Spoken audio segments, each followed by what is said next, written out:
लिखा है जो आर्थिक महत्व के आधार पर वर्गीकरण करो। तो सबसे पहले आती है अनाज वाली फसलें।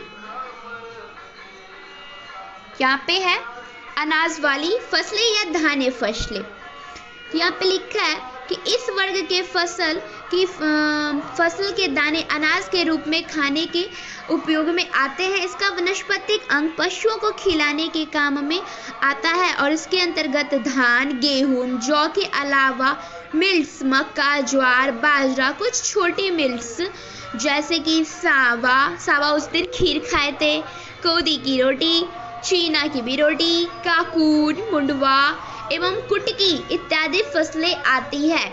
मोटे तौर पे हम ये बोल सकते हैं कि धान्य फसल के अंतर्गत वे फसल आते हैं जिसका हम अनाज के रूप में यूज करते हैं, जैसे चावल, गेहूं, मक्का, बाजरा, कुल्थी, मिल्स, और फिर छोटे मिल्स में सावा, कोदी, चीना, कुकुन, मडुआ, कुटकी इसका यूज किया जाता है। और उसके वनस्पतिक जो होते हैं ना, ग्रेन तो हम लोग खा लेते हैं, और उसकी वनस्पतिक जो होती है यानी बोटेनिकल पार्ट, उसको हम पशुओं को खिलाने, मवेशी यानी गाय, भैंस, बकरी, उसको खिलाने में यूज कर देते हैं। सेकंड है दलहनी फसलें। ठीक है, इस फसलों के दाने एवं बीज को प्रोटीन का मुख्य स्रोत के रूप में प्रयोग किया जाता है। इन्हें दाल के रूप में खाया जाता है। इनके अंतर्गत अरहर, चना, मूंग, उड़द, मसूर, मटर, खेसारी इत्यादि आते हैं। यानी पल्स क्रॉप के बीज तथा दाने को जो हम ना प्रोटीन इसमें बहुत मात्रा में पाई जाती है और हम इसे दाल के रूप में खाते हैं। और इसके एग्जाम्पल वही अरहर, चना, मूंग, उड़द, मसूर, मटर इत्यादि है। ठीक है, अब थर्ड है, फर्स्ट था क्या अनाज वाली फसलें, सेकंड है दलहनी वाले फसलें, और थर्ड है तेल वाली फसलें। तो इस वर्ग के में कुछ दलहनी एवं दलहनी फसलें आते हैं जिसके दाने एवं बीज तेल के मुख्य स्रोत। अब तिलहनी वर्ग यानी ऑयल सीड क्रॉप है, तो इसका हम तो तेल ही में यूज करेंगे ना। तो इस वर्ग के में राई, सरसों, तीसी, कुसुम, मूंगफली, तिल, अंडी, सोयाबीन, सूरजमुखी इत्यादि फसलों का यूज किया जाता है। ठीक है, तिलहनी में सबसे पहला था अनाज वाली फसलें, दूसरा है दलहनी फसलें, तीसरा है तिलहनी, चौथा है रेशे वाली फसलें। अब इस वर्ग की फसलों जीवन उपयोगी वस्तु जैसे कि कपड़ा, रस्सी, बोरा, टाट, रेशा आदि प्राप्त होता है। इस वर्ग में कपास, जूट, पटसन, सनई प्रमुख है। यानी अब रेशे वाले फसलों में जीवन उपयोगी वस्तुओं बनाने के लिए इस फसल को बोया जाता है, जैसे कि कपास से हमें कपड़े मिलते हैं, जूट, पटसन, सनई, इस सब से रस्सी एवं कपड़े बनाने वाले वस्तु मिल जाते हैं। अब है चारे की फसलें। ठीक है, इसके अंतर्गत आने वाली फसलों को केवल चारे प्राप्त करने के लिए उगाया जाता है। इनका प्रयोग हरे तथा सूखे चारे के रूप में करते हैं, जैसे कि बाजरा, कुल्थी, ग्वार, मक्का, बरसीम, नेपियर, जई, जौ, लोबिया, सेजी, नेपियर घास, गिन्नी घास इत्यादि। यानी अनाज वाले फसल है उसको अनाज के रूप में खाते हैं, दाल वाली फसल को दाल के रूप में खाते हैं, उसके बीज एवं दाने को, और तेल वाली इसके बीज एवं दाने को तेल के रूप में यूज किया जाता है। रेशे वाले फसलें, ये रेशे वाले फसलें से जीवन यापन वस्तु जैसे कि कपड़े और पटसन और रस्सी बनाने के यूज में आ जाते हैं। चारे वाले फसलें, तो चारे वाले फसलें जो होते हैं वो पशुओं को खिलाने के काम में आते हैं और इसका उपयोग सूखे तथा हरे दोनों में किया जाता है। अब आता है शक्करे वाले यानी शुगर वाले क्रॉप। इन फसलों के तने एवं जड़ में शर्करा संग्रहित रहती है जिसके बाद में चीनी तैयार करते हैं। गन्ना, चुकंदर इसके प्रमुख यानी शर्करा वाले फसलें, यानी हम चीनी खाते हैं ना वो गन्ने से बनते हैं, तो वो क्रॉप जिसके तने तथा जड़ में, देखिए गन्ने के तो तने में और जड़, चुकंदर जो तो जड़, तो उसके जड़ में मतलब ये शुगर स्टोरेज मतलब स्टोर रहता है, यानी कि भंडारित यानी संग्रहित रहता है।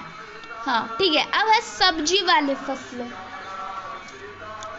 इन फसलों की परिवर्तन जड़ों एवं तथा तनों के साथ पत्ती के खाने के लिए उपयोग किया जाता है। सब्जी वाले फसल उदाहरण के लिए आलू, प्याज, बैगन, भिंडी, नेनुआ, परवल, टिंडी, बोरा, सलाद बहुत है। अब सब्जी वाली फसल जो होती है तो उसमें हम ये लिखेंगे ना कि परिवर्तित जड़ एवं तना का यूज सब्जी में किया जाता है। उत्तेजक फसल तो हम पढ़ ही चुके हैं कि वैसे फसल जिसके खाने से हमारे शरीर में उत्तेजना आती है, तंबाकू, चाय, कॉफी आदि। जड़ एवं कंद वाली सब्जी। अब ये आते हैं, इन फसल की परिवर्तित जड़ तथा तनों को खाने के लिए उपयोग किया जाता है। इनमें आलू, शकरकंद, चुकंदर, गाजर, मूली, सलजम आदि आते हैं। हम सबसे पहले पढ़े थे अनाज वाली, फिर दलहनी वाले, फिर तिलहनी वाले, फिर रेसे वाले, फिर चारे वाले पढ़े थे, फिर सकड़ा वाले, फिर सब्जी वाले, फिर उत्तेजक, फिर जड़ एवं कंद वाले। अब है मसाले फसलें। मसाले फसलें में आप सोच ही रहे होंगे मसाले की बात होगी। Yes right. इन फसलों में को स्वाद एवं खुशबू के लिए मसाले, सब्जी, अचार एवं कुछ खास पकवान के प्रयोग किए जाते हैं। इनके अंतर्गत जीरा, धनिया, सौंफ, इलायची, हल्दी, अदरक, मेथी, मिर्च, लहसुन, प्याज, तेजपत्ता आदि आते हैं। मसाले वाले फसलें में तो मसाले वाले ही क्रॉप आएंगे। अब है औषधि फसलें। अब समझ ही चुके होंगे क्या आएंगे। इन फसल के तने, जड़, पत्तों एवं का प्रयोग औषधि उत्पादन में किया जाता है। तुलसी, मेंथा, पिपरमिंट, पुदीना, इसबगोल, कालमेघ, मतलब बहुत सारे हैं। अश्वगंधा, गिरोय, आंवला, हड़वे, बहेरा, धतूरा फसल के उपयोग मतलब औषधि में ही किया जाता है। अब है फ्रूट क्रॉप। तो इन फसलों में पुष्प के अंडाशय के अतिरिक्त पुष्प के अन्य भाग से भी फलों का विकास होता है। आम, अमरूद, लीची, कटहल, जामुन, सेब। बात है, अब फल में तो फल ही आएंगे, रोपस तनिक। वैसे फसलें जिसको मतलब अर्का एवं गुदा का प्रयोग से शरीर में उत्तेजना आती है और मतलब मोटे तौर पर चाय, कॉफी, कोक, चॉकलेट बनाई जाती है। इसके अतिरिक्त रबड़ की खेती भी होती है। ठीक है, अब ये 13 तो है, यानी आर्थिक महत्व के आधार पर इसका वर्गीकरण तो 13 यानी अनाज वाले दल में ये 13 है, पर इसको हम कैसे ये 13 को याद रख पाएंगे। ठीक है, तो अब आर्थिक महत्व के आधार पर जो इसका वर्गीकरण है उसको हम कैसे याद रख पाएंगे। ठीक है, तो इसके लिए हम क्या करते हैं। ठीक है, अब देखिए सबसे पहले ना इसमें हम रेसे वाली फसल को बोएंगे, क्योंकि रेसे वाली फसल से हमें जीवन यापन वस्तु जैसे कि कपड़े, रेसे, ये कपास, पटसन, इस सब से तो कपड़े बनते हैं। तो अभी के लिए सबसे इम्पोर्टेंट क्या होता है, कपड़े। हमारे कपड़े रहे तो चलेगा। हाँ, तो रेसे वाले फसलें, ठीक है, सबसे इम्पोर्टेंट। उसके बाद हम खाना खाएंगे, भूख लग गई है भाई, तो खाना खाएंगे। तो खाना में क्या खाएंगे, चावल। तो चावल कहाँ से आएगी, अनाज वाली फसलें से चावल आएंगे। फिर दाल भी तो खानी है, तो दलहनी फसलें से दाल आएंगे। फिर खाएंगे सब्जी। अब सब्जी से सब्जी वाली क्रॉप आएगी, सब्जी वाली फसलें, ये है ना सब्जी वाले फसलें। सब्जी तो बनाएंगे, पर कहाँ से भाई, तेल भी तो चाहिए, तेल वाली फसलें ले आए ना। पहले चावल खाएंगे, फिर दाल खाएंगे, फिर सब्जी, तो सब्जी बनाएंगे सब्जी वाले फसलें से। फिर तेल चाहिए, तो तेल तो डाल दिए। मसाले भी तो चाहिए, तो ये हो गए हमारे मसाले वाले फसलें। लहसुन, प्याज, तेजपत्ता सारे यहीं पे आते हैं। अब हमें क्या चाहिए, जड़ एवं कंद वाली सब्जी। जड़ एवं कंद वाली सब्जी में आते हैं शकरकंद, चुकरकंद, गाजर, मूली, सलजम, ये सब क्या जड़ एवं कंद वाले आते हैं, पर इसका तो हम सलाद खा सकते हैं। ठीक है, तो चावल खाएंगे, दाल खाएंगे, सब्जी, फिर तेल वाली ऑयल, फिर मसाले वाले, फिर जड़ एवं कंद वाले। ठीक है, सलाद खानी है। अब हम मसाले जो डाले ना उसे बहुत तीखा हो गया, हमको तीखा लग गया। तीखा लगने के बाद हम क्या खाएंगे, सकरा वाली फसल, चीनी फाँक लेंगे, यानी कि गन्ना एवं चुकंदर, चीनी बनती है सकरा से, तो यानी शकरा वाली यानी शुगर क्रॉप, सकरा खा लिए। अब सकरा यानी चावल भी खा लिए, दाल भी खा लिए, फिर सब्जी के मतलब सब्जी, फिर तेल, फिर मसाले भी डाल दिए, फिर सलाद भी जड़ एवं कंद वाली, और फिर सकरा वाली फसल भी। अब खा लिए तो हो गई, मसाले ज़्यादा खा लिए, अब होगी तबीयत खराब। तो होगी तो हम जाएंगे डॉक्टर के पास। तो डॉक्टर क्या कहेगा, औषधि खा ले भाई, वैद्य जी कहेंगे औषधि खा ले। हम औषधि जाके खा लेंगे, यानी तुलसी, मेंथा, पिपरमेंट, हड़वे, आंवले, गिलोय, एलोवेरा, अश्वगंधा, ऋतकुमारी, यही। तो डॉक्टर ने कहा कि औषधि तो खा लो, साथ साथ ये फल वाली सब्जी भी, मतलब फल वाली फसलें भी खा लेने, खरबूजा, तरबूजा, सेब, नाशपाती भी खा लेना। हमने कहा ठीक है, एनर्जी प्रोटीन बहुत रहती है, खा ले। अब भाई अपनी पेट पूजा तो हो गई, अब हम एग्रीकल्चर करते हैं। और वैसे भी अब 47% जो हमारी इंडिया में लोग हैं वो एग्रीकल्चर पे आधारित हैं। तो गाय भी तो पोसते हैं, मतलब गाय को पालते हैं।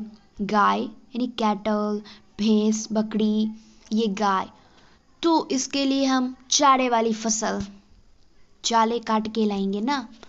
चारे तो काट लिए, अब गाय को तो खिला दिए, पर हमें क्या चाहिए फिर, हम खेती भी तो करते हैं। तो रोपस्थनिक फसलें, यानी वैसे फसलें जिसके अधिकांश फसलें अर्क एवं गुदा उत्तेजना आती है शरीर में, वही चाय, कॉफ़ी, चॉकलेट बनाई जाती है। अब हम गए बहुत थक गए यार काम करते करते, तो उत्तेजक फसल पी लेंगे। यानी उत्तेजक फसलें में होते हैं वही तंबाकू मार खा लेंगे, और ये थोड़ी सी चाय, कॉफ़ी। लोग कहते हैं चाय से हरारत मिट जाती है, तो हमारी ये आर्थिक दृष्टि से कंप्लीट भी तो हो गई। फिर से सबसे पहले रेशे वाले फसलें उगाएंगे कपड़े के लिए, फिर अनाज वाली फसलें उगाएंगे क्योंकि चावल खानी है, फिर दाल सब्जी बनाएंगे, फिर तेल चाहिए। अब तेल हो गई तो मसाले डालेंगे ना, मसाले। अब सलाद चाहिए, जड़ एवं कंद वाली से लाएंगे, जड़ एवं कंद वाली से मसाले लाएंगे। उसके बाद शकरा, तीखी जो लग गई है तो शकरा क्रॉप यानी शकरा वाली फसलें। अब हो गई तबीयत खराब तो औषधि खाएंगे, मतलब औषधि वाले फसलें ले लेंगे। औषधि वाले फसलें ले लेंगे तो डॉक्टर ने कहा है कि साथ साथ फ्रूट भी खा लो, मतलब एनर्जी आएगी, ठीक है। उसके बाद फल वाली फसलें तो हो गई। उसके बाद हम क्या, गाय को पालते हैं, यानी भैंस, बकरी जितनी भी है भाई कैटल में, वो सबको पालते हैं, तो वो तो खाएगी भी ना। तो उसके लिए जई, मकई जो भी है वो काट के ला देंगे। उसके बाद खेती भी तो करते हैं, तो खेती में रोपस्थनिक फसलें उगाते हैं, प्लांटेशन क्रॉप उगाते हैं, ठीक है।